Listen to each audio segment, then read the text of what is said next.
Dear friends in Jesus Christ, the candles that spread the rays of hope have been lit. All our hearts are ready to receive the real hope of our life, the Messiah. The evangelist had clearly depicts the picture of a forerunner to this most awaited Messiah, John the Baptist. In the narration of his birth, the writer of the Gospel had clearly highlighted the miraculous story behind his birth. There, we see an old couple of high esteem and glory. They are at the dusk of their life. Even at this age, they were not so happy. They were troubled with the one and only major query in their life, which was their barrenness.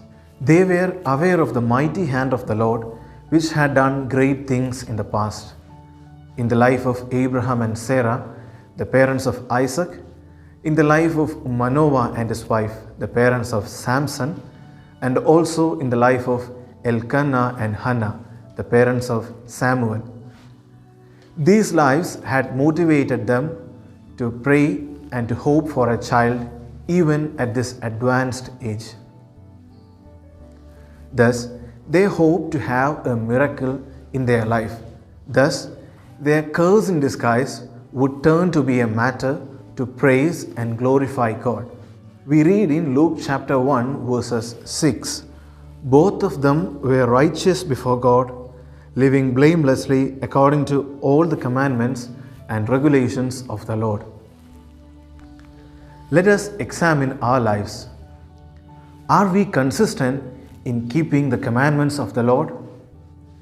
Are we stable enough in our prayer life, especially at times of hardships?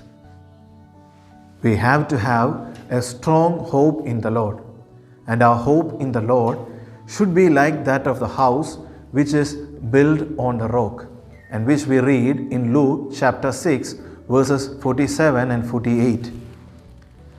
"I will show you what someone is like, who comes to me, hears my words, and acts on them. That one is like a man building a house who dug deeply and laid the foundation on rock. When a flood arose, the river burst against that house, but could not shake it, because it had been well built." The troubles in our life will try to shatter us down, but the strong hope in the Lord will not let us to perish. Our God is not a God of easy ways. His ways are always unique, which we had witnessed in the life of Joseph in the Old Testament, in the life of Moses, and so on. Whatever we see and seem to understand as right need not be right. Whatever we see and seem to understand as wrong may not be wrong too. It is in the Lord that everything moves and rests. Thus, we again read in Luke chapter 1 verses 13 that the message of God has come to Zechariah. "Do not be afraid, Zechariah, for your prayer has been heard. Your wife Elizabeth will bear you a son, and you will name him John."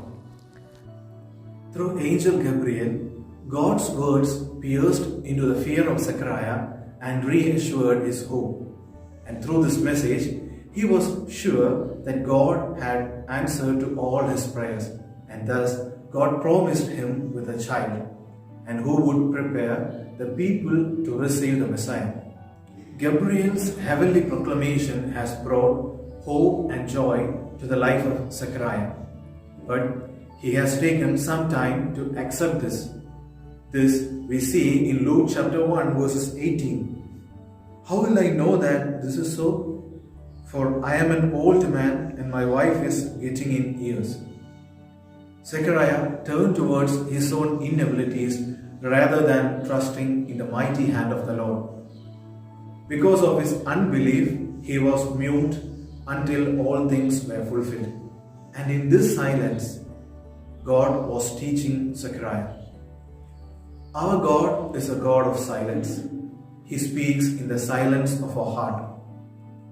If we want to listen to the words of our Lord, we have to be quiet in front of Him. And this Advent season calls us to be quiet before our Lord. There, we have to confirm ourselves that what is impossible for human is possible for God. Let us bring all our worries and troubles in front of our Lord along with our faith and trust in the mighty hand of the Lord, not on our own inabilities, so that we will not drown in the sea because of our little faith.